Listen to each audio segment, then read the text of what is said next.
In 1902, a chemist from the University of Maine walked into a freezing logging camp with a scale and a stack of museum jars. He wanted to track every single crumb consumed by the men clearing the frozen wilderness. What he discovered shocked the Department of Agriculture. The average human today burns about 2,000 calories a day. A modern Olympic athlete in peak training might hit 5,000, but a turn-of-the-century lumberjack, they were burning between 6,000 and 8,000 calories every single day. Fueling that required an insane intake of pure fat, sugar, and starch. But it wasn't just what they ate, it was how they ate. If you stepped into a logging cookhouse from Maine to British Columbia, you would be hit by a wall of heat, the smell of boiling molasses, and something terrifying, absolute, dead silence. Talking at the table was strictly forbidden. If a man uttered a single word, even to ask for the salt, the cook would throw him out into the -40 cold. The average meal time for 80 grown men was exactly 8 minutes. Today, I am going to attempt to cook and survive 24 hours on the authentic historical 8,000-calorie lumberjack diet. 3 massive meals, including a survival bread made entirely of animal fat and a dessert engineered out of vinegar. And to do it right, I have to obey the ultimate rule: 8 minutes on the clock and absolute silence. If I talk or if I fail to finish the plates, the winter wins. It's 4 a.m. In the deep woods of northern Ontario or Maine, the temperature outside would be sitting at a bone-snapping -40 degrees. The men are still asleep in bunks that smell like sweat, cedar, and wet hay. But one man has been awake since 3 a.m., the camp cook. If the cook got the food wrong, he didn't just ruin a breakfast. He could trigger a literal mutiny. Good cooks were paid more than anyone in camp except the foreman, because full bellies meant the logging company made millions. Bad cooks, known as belly robbers, left bunks empty by October. First up is the foundation, oatmeal porridge. This isn't your delicate, microwaved instant oatmeal. These are coarse oats soaked since midnight and simmered into a dense, heavy sludge designed to stick to your ribs like wet plaster. White sugar was an extreme luxury in the bush, so logging companies bought blackstrap molasses by the literal barrel. A single barrel cost $1.50 in 1905 and lasted a crew 2 weeks. It provided a massive hit of rapid iron and carbohydrates. But we aren't done with breakfast, not even close. Sunday mornings or high-energy days meant flapjacks. The cook would stand over a griddle the size of a mattress, flipping hundreds of these at a time.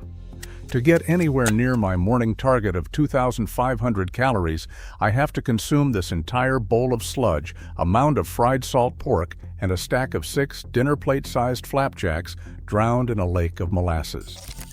The rule of the cookhouse was mathematical, not cruel. Feeding 80 hungry men on a single wood stove in a shack required military precision. If men talked, they lingered.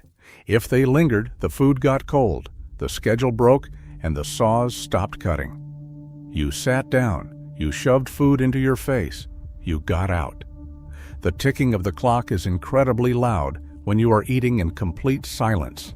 No music, just the raw, unsettling sounds of a fork scraping heavily against a tin plate, chewing and heavy swallowing. Trying to eat a flapjack when the molasses is incredibly thick makes it cloy to your mouth. It's too much. Eating that much dense carbohydrate that fast without speaking makes you feel like your stomach is full of actual concrete. And the silence? It turns eating into a high-stress mechanical chore. But in 1900, if you didn't finish, you faced 5 hours swinging a 4-pound axe in the freezing dark with a caloric deficit that could cause hypothermia. I'm already behind on my calories, and the worst part of the day is coming up next. By noon, the crew was not hiking back to the cookhouse. The cookie, the cook's assistant, would drive a horse-drawn sled miles into the deep forest, carrying massive iron pots of stew or bean soup.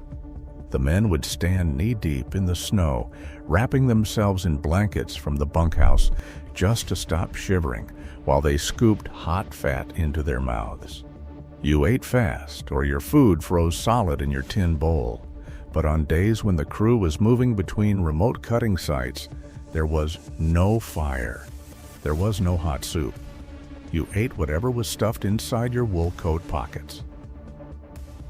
This is lard bread. When butter ran out by midwinter, and in the northern camps it always ran out by February, the cook improvised. He would grease his pans with pure animal lard and mix half a pound of rendered lard directly into the raw bread dough. The resulting bread was dense, faintly yellow, and smelled intensely like a pork chop. But to survive, the men did not just bake with lard, they used it as butter. Modern nutritionists would look at this and see a literal cardiac arrest. But in -40 weather, pure animal fat is a medical miracle. A single thick slice of this contains over 600 calories of sustained, slow-burning fuel that kept a man's core temperature alive while chopping spruce. Coating your mouth in cold grease is not pleasant, but it keeps you warm. And if the bread ran out, you ate this. This is frozen salt pork. Carried in coat pockets, it would freeze solid in the bush. Lumberjacks would slice it thick and chew on it raw and frozen while walking the timber lines. It was the ultimate historical energy bar. It was as hard as a bar of soap, so salty it made your gums sting, and it required immense jaw strength just to break off a piece. It is like chewing on a block of salty ice made of bacon grease. It makes you desperately thirsty, which was a nightmare, because finding liquid water meant chopping through 3 feet of solid river ice with an axe. You swallow it whole because your body needs the sodium and the pure lipids to keep your muscles from seizing up. If a man survived the freezing 10-hour shift in the timber, the reward was the evening return to the cookhouse. The door would fly open and the heat would hit you first, followed by the intoxicating aroma of the wood stove. Tonight for dinner, we are recreating the single most requested, legendary meal in Canadian logging history, a dish that has completely vanished from modern cuisine. Roubabou was originally invented by the voyageurs, the French-Canadian fur paddlers who broke open the first interior trade routes.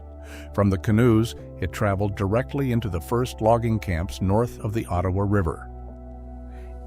It starts with pemmican, dried meat packed in fat. That fat is stirred into violently boiling water along with dried peas or cornmeal until it thickens into a dense brown stew that sits halfway between a soup and a porridge. A single pound of this could sustain a working man for a full day in extreme cold. But by 1930, as the railroads pushed deeper into the wilderness and brought fresh delivery, Roubabou completely vanished. It exists today only in historical archives. No restaurant serves it. No grocery store tins it. That is shockingly good. It is incredibly rich because the rendered fat emulsifies with the starch from the peas, creating a deeply savory, velvety gravy that coats your entire throat. It is earthy, slightly gamey, and intensely warming. You can immediately understand why men who spent 12 hours breaking log jams in frozen rivers asked for this by name. But dinner wasn't just protein. The diet required massive hits of rapid glucose to replenish spent muscle glycogen. And that meant the cook had to master the ultimate culinary illusion: vinegar pie. By midwinter, fresh fruit was completely gone. If a cook ran out of dried apples or prunes, morale plummeted. So the cooks turned to pure kitchen chemistry to create vinegar pie. There is no fruit in this pie. It is literally just cheap store cupboard staples: apple cider vinegar, sugar, eggs, butter, and flour, baked in a lard crust. Logic dictates that pouring straight acid into pie dough should result in a sour, curdled disaster. But as it bakes, The chemical reaction between the acetic acid in the vinegar and the proteins in the egg creates a spectacular trick. The sharp acid completely balances the intense sweetness of the sugar, cutting straight through what loggers called palate fatigue, the utter boredom of eating salt pork and beans every day for 4 months. If you served this to me blindfolded, I would swear on my life it's a high-end lemon meringue or a delicate citrus custard. It is silky, smooth, faintly bright, and sweet, with that deep warmth from the nutmeg. It is an absolute triumph of survival innovation, born out of total isolation. At the end of 24 hours, my final calorie count sits at roughly 6,800. I fell short of the maximum 8,000 calorie limit because my modern sedentary stomach simply could not physically force down the final stack of lard-infused bread and molasses. My jaw aches from the frozen pork. My head feels heavy from the sugar spikes. But going through this ritual reveals a deep historical truth. The corporate spreadsheets and logging bosses who bought these provisions saw these meals as pure math, just enough cheap fat, salt, and starch to keep an engine turning an axe for another 10 hours.